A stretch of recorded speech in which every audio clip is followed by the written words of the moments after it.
ஆண்டவராகிய இயேசு கிறிஸ்துவின் நாமத்தினாலே இந்த சயின்ஸ் அண்ட் சயின்ஸ் நிகழ்ச்சியிலே உங்களை வரவேற்கிறோம். இன்றைக்கும் இந்த நிகழ்ச்சியிலே நம்ம கூட ரூபன் எப்ரனேசர் பிரதர் வந்திருக்கிறாங்க. வாங்க நம்ம இன்னைக்கு நிகழ்ச்சிக்குள்ள போகலாம்.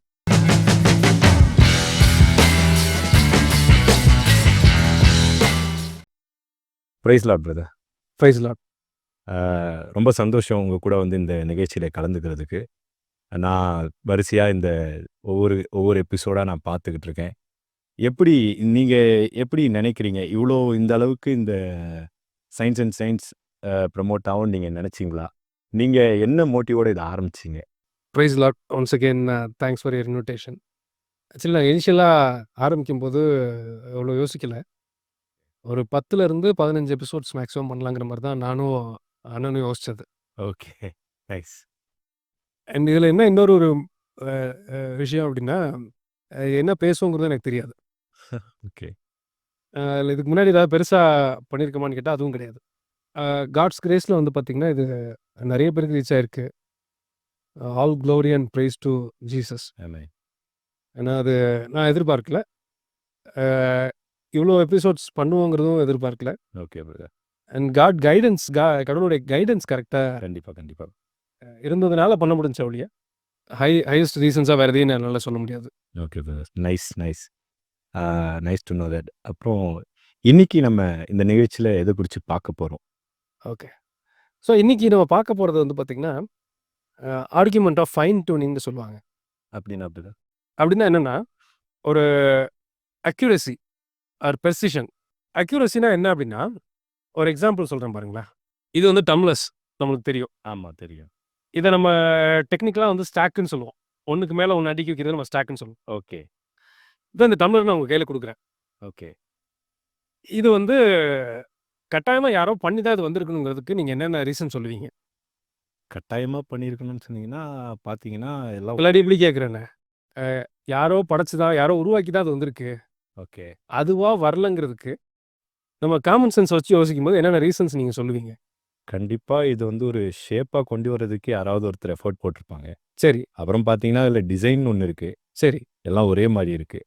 அதுக்கப்புறம் பார்த்தீங்கன்னா எல்லாம் ஒரே இடத்துல உட்காருது. ஒரே மாதிரி இருக்கிறதுனால உட்காருது அப்படின்னு நான் சொல்லுவேன். என்னுடைய புரிதலில் சொல்கிறேன். நீங்கள் சொல்கிறது கரெக்ட். பாருங்களேன், இதில் எவ்வளோ அக்யூரேட்டாக பெர்ஃபெக்டாக இருந்ததுன்னா இதெல்லாம் மேட்ச் ஆகுது. ஓகே. இது எவ்வளோ அக்யூரேசியில் இது பாருங்களேன், இது ரெண்டுக்கும் ஒரே மாதிரி இடைவெளியில் இது கரெக்டாக ஃபிக்ஸ் ஆகிருக்கும். இதெல்லாம் வச்சு நம்ம என்ன சொல்லுவோம்னா, இதுதான் ஆர்கியூமெண்ட் ஆஃப் ஃபைன் டியூனிங்னு சொல்கிறது. Okay okay okay. ஸோ சம்மந்தம் இல்லாத மாதிரி இது இருந்ததுன்னா இது இவ்வளோ அக்யூரேட்டாக ஃபைன் டியூன் ஆகி அது ஃபிக்ஸ் ஆகாது. கண்டிப்பாக. இதுக்கு ஒரு 2 எக்ஸாம்பிள் பார்ப்போமே. இதை அனாலஜியாக வச்சுக்கோங்க. அனாலஜினா நம்ம ஒப்புமையாக இதை வச்சுக்கிறோம். இப்போ நம்ம சொன்ன இதை ஒப்புமையாக மனசில் வச்சுக்கிட்டு 2 எக்ஸாம்பிள் பார்ப்போம். அதை எப்படி நீங்கள் புரிஞ்சுக்கிறீங்கன்னு சொல்லுங்கள். ஓகே. சமீப காலத்தில் ஒரு 10 வருஷத்தில் அதிகப்படியாக பேசப்படுற டிவிலே ஆகட்டும், இல்லாட்டி நியூஸில் ஆகட்டும், நிறைய இடத்துல பேசப்படுற ஒரு விஷயம் பார்த்தீங்கன்னா குளோபல் வார்மிங்னு சொல்கிறாங்க. ஆமாம், கண்டிப்பாக. புவி வெப்பமயமாகுதல். ஆமாம். ஸோ இந்த புவி வெப்பமயம் ஆகுறதுனால தான் அதிகப்படியான மழை ஒரு இடத்துல பெய்யுது, அதிகப்படியான குளிர் இருக்குது, சில இடத்துல அதிகப்படியான வளர்ச்சி இருக்குது, மொத்த சைக்கிளுமே மாறுது அப்படின்னு சொல்கிறாங்க. அது மட்டும் இல்லாமல் இப்போ இந்த டெம்பரேச்சர்ஸ்னால நிறையா இந்த கிருமிகள்னால வர நோய் தொற்று. ஆமாம். அதுவும் இந்த குளோபல் வார்மிங்னால வருது. அதாவது மொத்த மனுஷ அந்த அந்த அந்த பூமியோட இயக்கமே இந்த குளோபல் வார்மிங்னால சேஞ்ச் ஆயிடுச்சு. அதனால ஹியூமன் பீயிங்ஸ்க்கு நிறையா பிரச்சனைகள் வருது. இயற்கை சீற்றங்கள் இந்த மாதிரி பல விஷயங்களில் பாதிப்பு வருது. இன்னும் சொல்லப்போனால் அந்த அதிகப்படியான வெப்பத்தினால மனுஷனுடைய மனநிலை கூட பாதிக்கப்படுது. ஆமாம். அப்படிங்கிற அளவுக்கு சொல்கிறாங்க. புவி வெப்பமயமாதல்ங்கிறது ஏதோ ஒரு சில டிகிரிலாம் கூட இல்லை. ஆவரேஜ் பார்த்தீங்கன்னா 0.89 டிகிரி செல்சியஸ் மாறி இருக்கு. 0.89 தான். அவ்வளோதான் சேஞ்ச் ஆயிருக்கு. அது இவ்வளோ பெரிய இம்பாக்ட் கொண்டு வந்திருக்கு. அது இவ்வளோ பெரிய சொல்லி முடியாத அளவுக்கு இம்பாக்டை கிரியேட் பண்ணியிருக்கு. ஓகே. இவ்வளோ பெரிய இம்பாக்டை இந்த 0.85 டிகிரி இம்பாக்ட் பண்ணி. ஆமாம். அவங்க என்ன சொல்கிறாங்க, இன்னும் 1 டிகிரி போணுச்சுன்னா இதை விட பல மடங்கு பாதிப்பு கூடும். ஆமாம். இப்போ நீங்கள் சொல்கிறத வச்சு பார்த்தாலே இந்த 0.89ன்றதே எத்தனையோ ஆர்டிக்லாம் உருகிற அளவுக்கு போயிருக்குன்னா, ஆமாம், நீங்க சொல்ற மாரி இன்னும் 1 டிகிரிலாம் போயிருச்சுன்னா, அப்புறம் மொத்தமாவே காணாம போயிரும் போல இருக்கு. ஆமா. 2 டிகிரி மாறுனுச்சுன்னா, அவங்க சொல்றாங்க. அ அ 2 டிகிரி இப்ப 0.89 டிகிரிலருந்து 2 டிகிரி இன்னும் கொஞ்சம் வெப்பம் கூடுனுச்சுன்னா, ம். 99% இந்த நீர் நம்ம கடலுக்குள்ள கோரல்ஸ்லாம் இருக்கு இல்லையா? ஆமா. அது 99% அழிஞ்சிருமாம். இப்போ வர்றத விட பல மடங்கு ஜாஸ்தியா, உங்களுக்கு குளிரும் ஜாஸ்தியாயிரும், வெயிலும் ஜாஸ்தியாயிரும். மனுஷங்களுடைய வாழ்க்கைங்கிறது இன்னுமே ரொம்ப கஷ்டமாயிரும். ஆமா. இப்பயே நம்மளால பார்க்க முடியுது. இப்பயே வந்து நம்மளால அநேக வெதர நம்மளால கணிக்கவே முடியாத கட்டத்துக்கு போயிட்டுருக்கோம். ஆமா. எப்போ மழை பெய்யுது, எப்போ நம்ம ஊர்லலாம் வந்து பனி பெய்யுமான்ற அளவுக்கு போய்க்கிட்டு இருக்கு. அந்த ஆமா. அளவுக்கு போய்க்கிட்டு இருக்கு. ஆமா. குளிரும் ரொம்ப ஜாஸ்தியாயிருச்சு. எப்ப நீங்க சொல்ற மாரி நல்ல ஒரு பாயிண்ட் சொன்னீங்க. எப்ப மழை பெய்யும்னு தெரியாது. எப்ப வெயில் ஜாஸ்தி அடிக்குதுன்னு நமக்கு தெரியாது. ஆமா. எல்லாமே எக்ஸ்ட்ரீம் ஆயிருச்சு. இது எல்லாமே வெறும் 0.89 டிகிரி சேஞ்ச் ஆனதுனால வந்த விளைவு. ஓகே. ம். இப்ப நான் என்ன சொல்ல வரேன் அப்டின்னா, ம். ஃபர்ஸ்ட் ஒரு அனாலஜி சொன்னேன் பார்த்தீங்களா? ஆமா. இந்த ஸ்டாக்க வச்சு டம்ளர் வச்சு ஆமா. காமிச்சேன்ல. இப்ப நீங்க அதே ஒப்புமைய ம். இதுல அப்ளை பண்ணுங்க. இது 2 ஃபிக்ஸ் ஆற அக்யூரசிய வச்சு ம். நீங்க வந்து கட்டாயமா யாரோ ஒருத்தர் படைச்சிருக்கணும் அப்படின்னு காமன் சென்ஸ வச்சு நம்ம யோசிச்சு பார்க்கும்போதே நம்ம சொல்லிருவோம். கண்டிப்பா. கண்டிப்பா, கண்டிப்பா. ஒரே ஒரு டிகிரி சேஞ்ச் ஆகுறதுனால இவ்ளோ பாதிப்புகளும் வராம இருக்கிறதுக்கு அக்யூரேட்டான டிகிரி அதுவா வருமா? இல்ல கண்டிப்பா வரதுக்கு வாய்ப்பே இல்லைங்களே! வாய்ப்பே இல்ல. வாய்ப்பே இல்ல. வாய்ப்பே இல்ல. ஸோ இதான் அனாலஜி. ம். இது ரீசனிங். இந்த 2யும் நீங்க அப்ளை பண்ணி பார்க்கும்போது, டிகிரி கூட எந்த அளவுக்கு இருந்தா மனுஷனும், உயிரினமும் கம்ஃபர்டபுளா வாழ முடியும். ம். இது வந்து ஒரு விஷயத்த நம்ம இப்ப பார்த்தோம். ஆமா. இது மாரி பல ஃபைன் டியூனிங்ஸ் இருக்கு. ம். கிராவிட்டி ஒரு ஃபைன் டியூனிங். டெம்பரேச்சர் ஒரு ஃபைன் டியூனிங். ஒண்ணும் கேஸ்கேடிங் எஃபெக்ட்ன்னு சொல்லுவோம். ஒண்ணு பாதிக்கப்பட்டுச்சுன்னா, இன்னொன்னு பாதிக்கப்படும். ஓகே. இது மாரி நூத்துக்கணக்கான விஷயங்கள் இந்த பூமியில இருக்கு. ஆமா. ஆக்சுவலா வந்துட்டு நான் இன்ஜினியரிங் டெர்ம்ஸ்ல கூட பார்த்தீங்கன்னா, ஒரு சில பேராமீட்டர்ஸ்ன்னு சொல்லுவாங்க. ஒரு சில விஷயங்கள் வந்து நம்மளால தவிர்க்கவே முடியாது. அதில பார்த்தீங்கன்னா, பிரஷர் இந்த அழுத்தம்னு சொல்லுவாங்க பார்த்தீங்களா? நம்ம லெவல் அழுத்தமும் ஒண்ணு இருக்கும். மேல போக போக அதாவது ஒரு மலைக்கு மேல ஏற ஏற நம்மள அறியாமலே நீங்க இப்போ ஃப்ளைட்லலாம் ட்ராவல் பண்ணீங்கன்னா, காது அடைக்கிறதுன்னு சொல்லுவாங்க. இதெல்லாம் ஒரு மனுஷனால வந்துட்டு கண்ட்ரோல் பண்ண முடியாத ஒரு விஷயங்கள். நீங்க சொல்றது வந்து அதிலேருந்து அத புரிஞ்சுக்க முடியுது என்னால. இந்த பிரஷர்ன்றத வந்து நம்மளால உருவாக்கவோ என்ன பண்ணுவாங்கன்னு கேட்டீங்கன்னா, அத வந்து நெக்லெக்ட் பண்ண ட்ரை பண்ணுவாங்க. அது நம்ம எந்த அளவுக்கு அத வந்துட்டு நம்மளால தாங்கிக்க முடியுன்ற அளவுக்கு தான் போவாங்க. அதே மாரி லெவல் கீழ போம்போதும், எந்த அளவுக்கு போ முடியுன்றது தான் பார்ப்பாங்க. புரியுது பிரதர். நீங்க சொல்ல வர்றது புரியுது. அப்ப இதெல்லாம் நம்ம இந்த பாராமீட்டர்ஸ்லாம் எடுத்து பார்க்கும்போது, அதுதான் வந்திருக்கும்னு உங்களால நம்ப முடியுதா? கண்டிப்பா வாய்ப்பே இல்லையே! வாய்ப்பே இல்ல. கண்டிப்பா வாய்ப்பே இல்ல. ஆனா, நம்ம ஜனங்கள் வந்து இதெல்லாமே வந்து சி லெவல் உங்களோட டெம்பரேச்சர் அதுவா வரும் கரெக்ட்டான டெம்பரேச்சர். நீங்க சொன்ன மாரி பிரஷர், அ ஏர் பிரஷர், கிராவிட்டி கரெக்ட்டா இங்க மட்டும் கரெக்ட்டா வரும். எல்லாம் அதுவா வருங்கிறது ஒரு இர்ரேஷனலான ஒரு பிலீஃப கம்ஃபர்டபுளா நம்புறாங்க. ஆமா. ஸோ இன்னொரு ஒரு எக்ஸாம்பிள் பாருங்களேன். இந்த டெம்பரேச்சர் வச்சு நம்ம பேசுனதுனால அதையும் சொல்றேன். ஆ. நம்ம பாடி டெம்பரேச்சர் இருக்கு. ஆமா. செல்சியஸ்ல பார்த்தீங்கன்னா 37 டிகிரிஸ். ஆமா. ஒரே ஒரு டிகிரி கூடுனா ஆர் லெஸ் தென் 2% டீவியேஷன் ஆச்சுன்னா, மைல்டு ஃபீவர்ன்னு சொல்றோம். ஆமா. இன்னும் 1 டிகிரி ஆச்சுன்னா, 39க்கு போச்சுன்னா ஹை ஃபீவர். இத இப்ப நம்ம இத பார்க்குறோம் இல்லையா? ஆமா. ஃபர்ஸ்ட் ஒரு அனாலஜி சொன்னோம்ல, ஒப்புமை பார்த்தோம்ல. ஆமா பார்த்தோம். அந்த ஸ்டாக் வச்சு நம்ம ஆமா பார்த்தோம்ல. பார்த்தோம். அதுல அப்ளை பண்ணி பாருங்க. ம். இது ஒரு கிரிட்டிக்கல் ஃபைன் டியூனிங். ஆமா கண்டிப்பாவே. ஒரே ஒரு டிகிரி கூடுனுச்சுன்னா, நம்மளால நார்மலா இயங்க முடியல. ஆமா. ஒரே டிகிரி குறைஞ்சுச்சுனாலும், நம்மளால நார்மலா இயங்க நார்மலா முடியாது. இருக்க முடியாது. ஒரு 5% சேஞ்ச் வந்துருச்சுன்னா, ஹியூஜ் இம்பாக்ட் வரும். ஆமா. ரொம்ப பெரிய ப்ராப்ளம்னு சொல்லிருவாங்க. ரொம்ப பெரிய ப்ராப்ளம். 5%ங்கிறது பிளஸ் ஆர் மைனஸ் 2 டிகிரி இல்லையா? ஆமா. அப்ப இந்த இதுவுமே வந்து பார்த்தீங்கன்னா, ஃபைன் டியூனிங் அதுவா வரல. நம்ம படைச்ச கடவுள் வந்து பார்த்தீங்கன்னா, அவருடைய இன்ஃபினிட் ஞானத்துல இதெல்லாம் அக்யூரேட்டா உட்கார்ந்து செட் பண்ணி படைச்சிருக்காரு. கண்டிப்பா. இது எதையுமே நம்ம யோசிக்காம, ஒரு இர்ரேஷனலா யாரோ ஒருத்தர் சொல்றாங்கங்கிறத வச்சு, ம். அ நம்ம வந்து அதிகப்படியான ஜனங்கள் இந்த சயன்டிஃபிக் ஏத்திசம்னால ம். பாதிக்கப்பட்டிருக்கிறத நம்ம கண்ணு முன்னாடி இன்னைக்கு பார்த்துட்டு இருக்கோம். ஆமா. ஒரு சில எபிசோட்ஸ்க்கு முன்னாடி கூட நீங்க அத விவரமா சொல்லியிருந்தீங்க.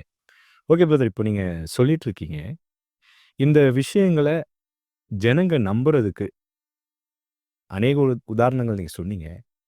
இத வந்து ஜனங்கள் இன்னும் அதிகமா நம்புறதுக்கான வேற ஏதாவது காரணங்கள் இருக்குமா? ஷூர். அது ஆக்சுவலி நீங்க கேட்கறது ஒரு கிரிட்டிக்கலான கொஸ்டின். நான் ரொம்ப ம். இம்பார்ட்டன்டான கொஸ்டினா தான் நான் பார்க்குறேன். அதாவது இந்த மிலிட்டரியில வந்து மும்முனை தாக்குதல்னு சொல்லுவாங்க. எல்லா பக்கத்துல இருந்தும் தாக்குதல் வருதுன்னு சொல்லி. ஆமா. எல்லா பக்கத்துலருந்து தாக்குதல்னு சொல்லலாம். இல்லாட்டி நிலம், ஆகாயம் அந்த மாரி. ஆமா. நீங்க சொன்ன மாரி நேவில இருந்து தாக்குதல் வருது. ஏர் ஃபோர்ஸ்லேருந்து தாக்குதல் வருது.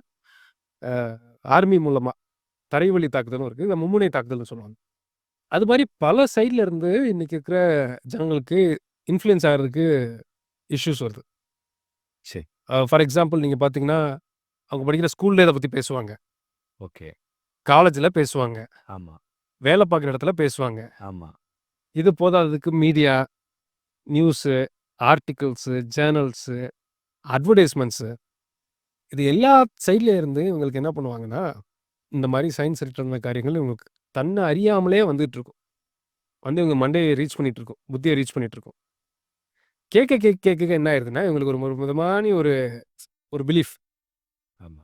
அதுதான் ஒரு பல எபிசோட்ஸ்க்கு முன்னாடி நீங்க கீழ பார்க்குற மாரி, ஆகாத சம்பாஷணை அப்படிங்கிற ஆமா. ஒரு எபிசோடுங்கள பண்ணியிருந்தோம். ம்.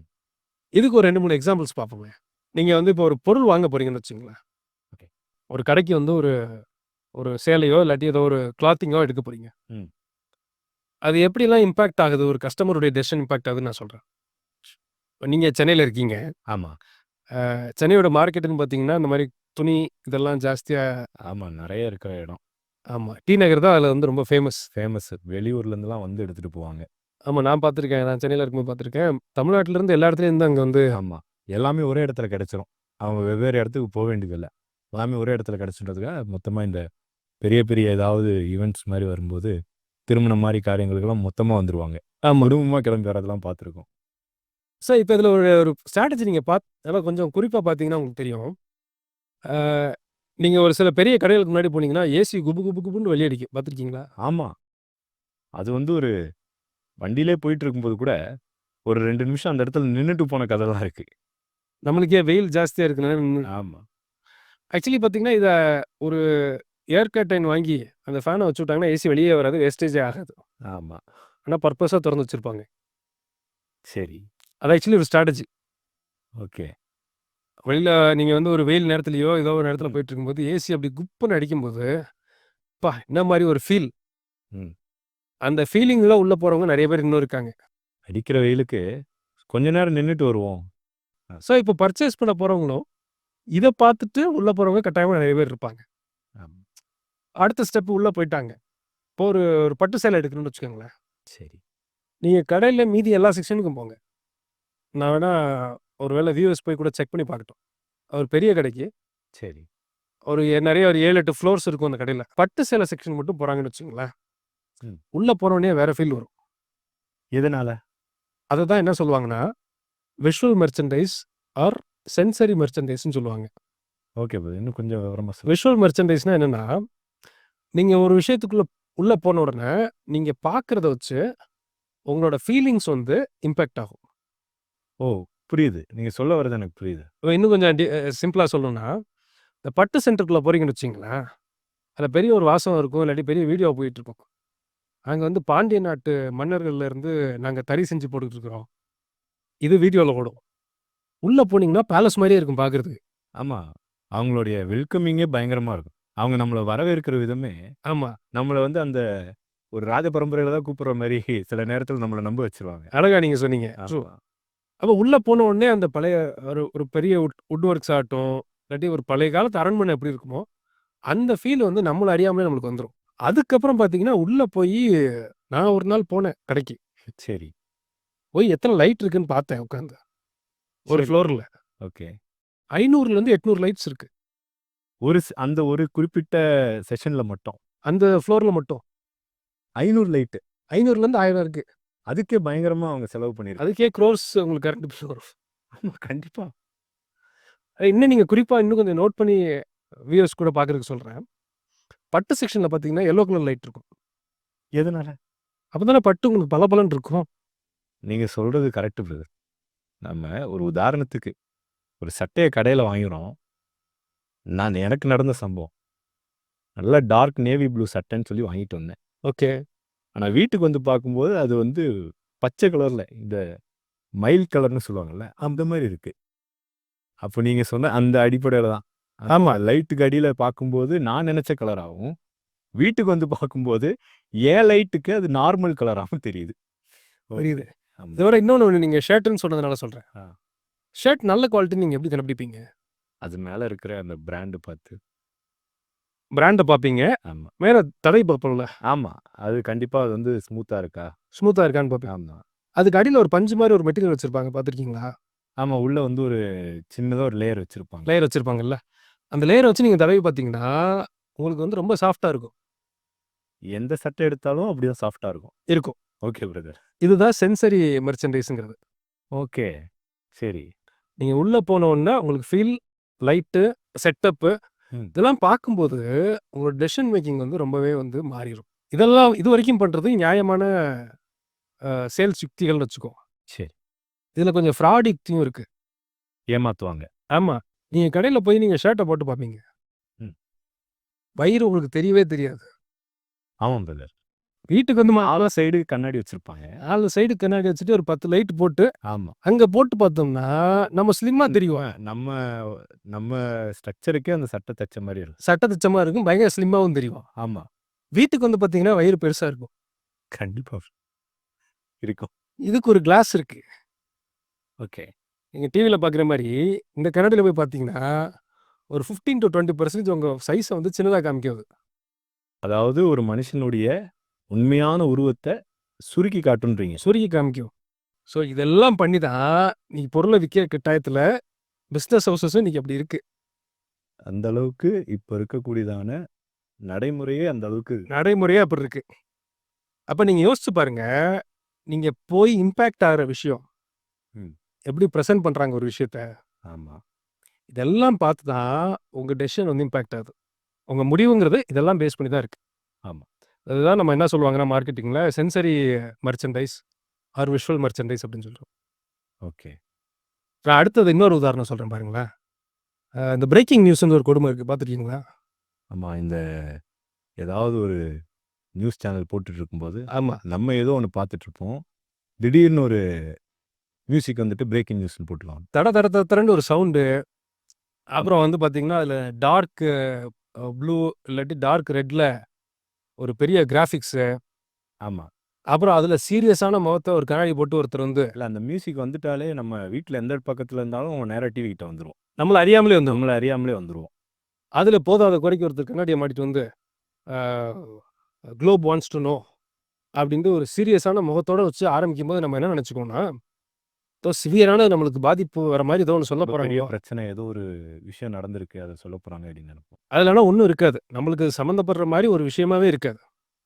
ஆனா இந்த சவுண்டையும், இந்த ஆடியோவையும், அப்புறம் அதில வர்ற அந்த கிராஃபிக்ஸையும், அந்த ஆங்கருடைய சீரியஸான முகத்தையும் பார்த்த உடனே, நம்மள அறியாமலே நம்ம மைண்ட் என்னவாயிரும்னா, அவங்க சொல்றதுக்கு எக்குப் ஆயிரும். அவங்க சொல்றத நம்பணுன்ற ஒரு இடத்துக்கு நம்ம வந்துருவோம். நம்புறோங்கிறத விட அத கேட்கிற கண்டிஷனுக்காக நீங்க வந்துருவீங்க. ஆமா. என்ன வேலை பண்ணிட்டு இருந்தாலும், அது முதல்ல என்னன்னு தெரிஞ்சுக்கிட்டு அப்புறம் பார்த்துக்கலாம்னு நெனைப்போம். ஆமா. எல்லாத்தையும் மறந்துருவீங்க. இத பார்த்துட்டு 5 நிமிஷம் நிக்காம நம்ம போமாட்டோம். ஸோ இதெல்லாம் சேர்த்து தான் பார்த்தீங்கன்னா, சென்சரி மார்க்கெட்டிங் இதெல்லாம் சொல்றது. சரிங்க. இதுக்கு சமீப காலத்தில நடந்த ஒரு கிளாசிக் எக்ஸாம்பிள் சொல்லி நம்ம கன்க்ளூட் பண்ணுவோம் இத. டாயர் அப்படின்னு ஒரு பிராண்ட். இது நியூஸ்லலாம் ரொம்ப ஃபேமஸா வந்துச்சு. இந்த சரிங்க. இப்ப நம்ம பார்க்க போறது. அந்த நியூஸ்ல படிச்சத வச்சு நான் சொல்றேன். டாயர்ன்ற ஒரு பிராண்ட் கேள்விப்பட்டிருக்கீங்களா? நான் கேள்விப்பட்டதில்ல. ஓகே. இது வந்து ஒரு ஒரு யூரோப்பியன் பிராண்டு. ஓ! சரி. பெண்களுக்கு வந்து இந்த பேக்ஸு அப்புறம் ஷூஸு அப்புறம் வந்து க்ளோத்திங்ஸ்லாம் இவங்க பண்றாங்க. ம். இங்க வந்து அந்த கவர்ன்மென்ட் அஃபிஷியல்ஸ் வந்து ஒரு ரெய்ட் பண்றாங்க அவங்க கம்பெனிய. அந்த குறிப்பிட்ட நிர்வாகத்த அவங்க நிறுவனத்த இது பண்றாங்க. இந்த பேக்ஸ் எல்லாம் பார்த்தீங்கன்னா, 2,50,000 3 லட்சம் அந்த மாரி இருக்கும். ஒரு சாதாரண பேக் ரூ. 2,50,000 ரூ. 2,00,000 சரி. $4,000 வரைக்கும் இருக்கு. $4,000 $5,000 வரைக்கும்லாம் விக்கிறாங்க. சரி, ஓகே. 2,00,000 3,00,000 4,00,000த்துக்குலாம் இவங்க விக்கிறாங்க.